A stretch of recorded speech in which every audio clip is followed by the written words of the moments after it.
let's see the difference between two words as a noun and as a verb. हमारी classes में आज ये discussion हुआ कि लाइक इंक्रीज वर्ड है तो इंक्रीज ही है, चाहे एज ए वर्ब यूज किया गया एज ए नाउन यूज किया गया। Decrease as a verb use हो तो एज ए नाउन यूज भी होता है, लेकिन हमें कोई दोनों का डिफरेंस बताया नहीं गया। नेक्स्ट कुछ वर्ड्स लाइक रिकॉर्ड, हम उसे रिकॉर्ड ही पढ़ते आ रहे हैं, चाहे वो एज ए वर्ब यूज किया गया या एज ए नाउन यूज किया गया, जबकि दोनों डिफरेंस है। Let's see and try to quiz the contest because it's only 4 of you. You have to write answer and win the best prize. First is question for all of you. Let's see the first sentence.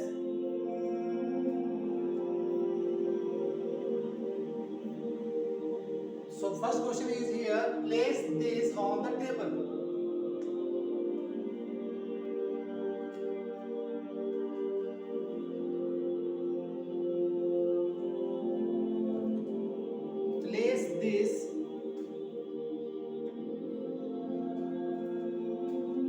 Place this on the table. तो आपको जज करना है कि यहाँ पर जो place word है इसका मीनिंग क्या है, और नंबर 2 इस प्लेस को एज ए वर्ब यूज किया गया एज ए नाउन यूज किया गया। क्योंकि मोस्ट ऑफ द स्टूडेंट्स यही जानते हैं प्लेस का मीनिंग स्थान होता है, लेकिन यहाँ पर प्लेस का मीनिंग स्थान के साथ साथ चोर भी मेंशन किया गया है। लाइक इसे टेबल पर रख दीजिए तो आप कहेंगे प्लेस मींस एक्शन है, और अगर ये एक्शन है तो आंसर विल बी क्या राइट होगा, वर्ब। आपका आंसर रहेगा my dear verb. Question number second, and I give you only 2 seconds, try कीजिए। आई नो द प्लेस, तो प्लेस क्या कह रहे हैं पर कि प्लेस एक स्थान है, कैसे पता चलेगा नाउन है या वर्ब है? बिल्कुल सिंपल है माय डियर, माइंड में सेट कर लीजिए कि articles for nouns, there are 8 parts of speech in English grammar. First noun, second pronoun, third verb, fourth adjective, fifth adverb, next preposition, next conjunction, and last will be interjunctions, and all the parts of the grammar are based on nouns। अब आप कह सकते कैसे? सबसे पहले ये देखिए article दिया गया है, आर्टिकल्स फॉर नाउन्स, ये हमेशा यूज होगा नाउन के लिए, राइट। अगर आप बात करें प्रोनाउंस की, he she it किसके प्लेस पर यूज होगा, किसके लिए यूज किया गया है, नाउन के लिए।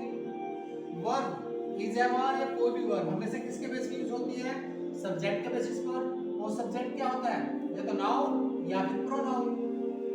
फिर पॉइंट आया आपका एडजेक्टिव, एडजेक्टिव किसके लिए यूज किया जाएगा, हमेशा नाउन के लिए या फिर प्रोनाउन के लिए। Next point preposition, preposition at, in, on, with, for, against. तो मैंने कहा अगेंस्ट मी या फॉर मी, तो मी आपका प्रोनाउन है, तो प्रेपोजिशन का यूज हुआ नाउन के लिए या फिर प्रोनाउन के लिए। कंजंक्शन आप यूज करते हैं to join two words like Sanjeev and Sam, तो ये किसके लिए यूज हुआ, नाउन और noun to noun, pronoun to pronoun, verb to verb, और adjective to adjective. Interjections for nouns, expressions है हमेशा किसके लिए यूज होंगे, नाउन के लिए, प्रोनाउन के लिए।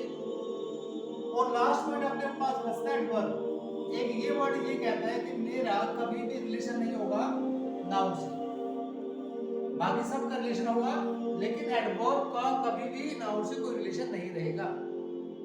सो that's it in English grammar, grammar finish. अब लेट्स देखते हैं, let's see the sentence and try. The place is here now, because you can see here the article, articles for nouns. Question number 3, where to, कहां पर रखूं, तो it means action की बात हो रही है, तो रखने के लिए क्या आएगा, द प्लेस आएगा आंसर। क्यों नहीं आएगा, क्योंकि द दिया गया, आर्टिकल दिया गया, इट मींस नाउन है। आपको क्या राइट करना है, एक्शन, तो एक्शन के लिए क्या आएगा, ओनली प्लेस। अच्छा अब आप ये भी कह सकते हो सर कीप क्यों, कीप का यूज क्यों नहीं हुआ, तो आप ये कहोगे सर कहां पर रखूं, कीप का मीनिंग होता है किसी चीज को साथ में रखना, तो क्या पर कुछ चीज मेंशन की गई है, नहीं, तो इसलिए कीप का यूज नहीं होगा। पॉन्डर मीनिंग होता है थिंक करना, सोचना, तो आप क्या सोच रहे हैं उसको भी यूज किया जाना चाहिए था, तो इसलिए उसका यूज भी नहीं हुआ, क्योंकि यहाँ पर ऑब्जेक्ट मेंशन नहीं है। So we can't use two words, two options keep and ponder. Next question is The cook prepared the meal. Question number 4 में आंसर है my dear, the cook prepared the meal. तो cook as a noun भी use होता है और as a verb भी use होता है. तो आइडेंटिफाई कैसे करेंगे? तो बिल्कुल सिंपल है my dear, आर्टिकल दिया गया, articles for nouns. So cook is here noun, so answer will be D. तो रसोइये ने क्या किया? खाना तैयार किया, खाना बनाया. I can cook meals, यानी कि मैं खाना बना सकता हूँ. इट मींस मेरे अंदर कैपेसिटी है, मैं कोई एक्शन कर सकता हूँ. तो कुक इट मींस एक्शन और action means verb. Question number 6.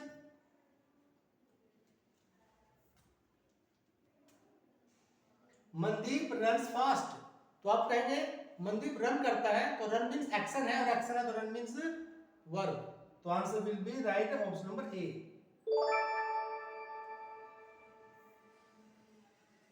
Question number next. I like. जब भी आप कोई चीज लाइक करते हैं या खाते पीते सोते उठते बैठते कुछ भी करते हैं माय डियर, नाउन हमेशा नाउन को ही कंज्यूम करता है, नाउन हमेशा नाउन को ही टीच करता है. मैं टीचर हूं, मैं नाउन हूं. मैं स्टूडेंट्स को टीच कर रहा हूं तो स्टूडेंट्स मेरे नाउन्स हैं. नाउन हमेशा नाउन को पढ़ाएगा, नाउन हमेशा नाउन को ही पीटेगा, नाउन हमेशा नाउन से ही यूज करेगा, नाउन हमेशा नाउन को ही खाएगा पिएगा कंज्यूम करने वाला है. तो नाउन का रिलेशन हमेशा नाउन से ही रहेगा. तो सैम लव्स रनिंग. तो रनिंग क्या है? नाउन. अब आप कहेंगे सर ये तो वर्ब है ना. तो वर्ब के साथ आईएनजी जोड़कर जो बनता है उसे बोलते हैं जेरंट, और that plays a role of noun. Yes my dear, that plays a role of noun. So running is noun. And question number 8 में देखिए, the athlete dash a high jump. तो जंप यहाँ पर ग्रीन किया गया है. तो आपसे पूछा जा रहा है जंप क्या है, नाउन है वर्ब है? तो आप कहेंगे सर आर्टिकल दिया गया है, आर्टिकल फॉर नाउन, तो इट मींस जंप नाउन है. और अगर नाउन है तो ऑप्शन नंबर नाउन ये भी हो सकता है. लेकिन यहाँ पर वर्ब ऑप्शन दिया गया साथ में कि वर्ब मेक आएगी या मेड आएगी. तो आपने कहा एथलीट है, तो अगर वो एथलीट सिंगुलर है तो मेक वर्ब में एस आना चाहिए. यहाँ पर मेक में एस नहीं दिया गया. सो answer will B right made. यानी कि एथलीट ने जंप लगाया, हाई जंप लगाया. क्वेश्चन नंबर नेक्स्ट पे देखिएगा, UV jump over the hurdle. यानी किसी पर्सन ने यूवी ने हर्डल को जंप किया, तो एक्शन किया और एक्शन का मीनिंग हुआ verb. So answer will be verb. Question number next, an advocate has a lot of money. हर व्यक्ति कहता है कि एडवोकेट है. और पहले आप ये जज करो कि आर्टिकल है, ये नाउन है या फिर वर्ब है. क्योंकि यहाँ पर एड दिया गया है तो इट मींस ये आर्टिकल है और आर्टिकल फॉर नाउन्स. और जब भी advocate as a noun use होगा तो उसको प्रोनाउंस आप एडवोकेट नहीं कर सकते. राइट प्रोनाउंसिएशन होगा एडवोकेट. सो ये नाउन रोल प्ले कर रहा है और उसका प्रोनाउंसिएशन रहेगा advocate, not advocate. As a verb advocate, as a noun advocate. लेकिन इंडिया के अंदर सब शुद्ध है, इंडिया में सब यही बोलते हैं एडवोकेट एडवोकेट और एडवोकेट, जबकि दोनों में एक ग्रेट डिफरेंस रहेगा. Let's see, we advocate our case to the जज. हम अपने केस को जज के सामने पेश करते हैं. तो एडवोकेट का मीनिंग होगा पेश करना, यानी कि एक्शन. तो एक्शन का मीनिंग होगा वर्ब. तो एज ए वर्ब जो आप यूज कर रहे हैं तो उसका मीनिंग ये एडवोकेट है, इसका प्रोनाउंसिएशन भी एडवोकेट ही है. लेकिन एज ए नाउन दोनों में डिफरेंस रहेगा. क्वेश्चन नंबर नेक्स्ट देखिएगा, I need a break from this work. तो आप ब्रेक मींस आर्टिकल और आर्टिकल फॉर नाउन्स. तो ब्रेक कह रहा है कि ये वर्ब नहीं है, ये नाउन है, और नाउन है तो answer will be sorry noun option A C. तो यहाँ पर ऑप्शन क्या बनेगा? नाउन बनेगा. ये by mistake option A click हो गया. क्वेश्चन नंबर नेक्स्ट देखिएगा, the glass will break if it falls. अगर ग्लास गिर गया तो टूट जाएगा. तो टूटने का मीनिंग हुआ एक्शन और एक्शन का मीनिंग होता है verb. Number 2, will shall can could do does did dare need. My dear, सबके बाद हमेशा वर्ब ही आती है ऑलवेज. 1% ऑप्शन कभी ऐसा नहीं मिलेगा कैन के बाद आपको फर्स्ट फॉर्म ना मिले. चाहे वो कैन बी हो, चाहे वो कैन हैव हो, चाहे कैन राइट हो, हमेशा मॉडल्स के बाद डू डज के बाद always first form. So answer will B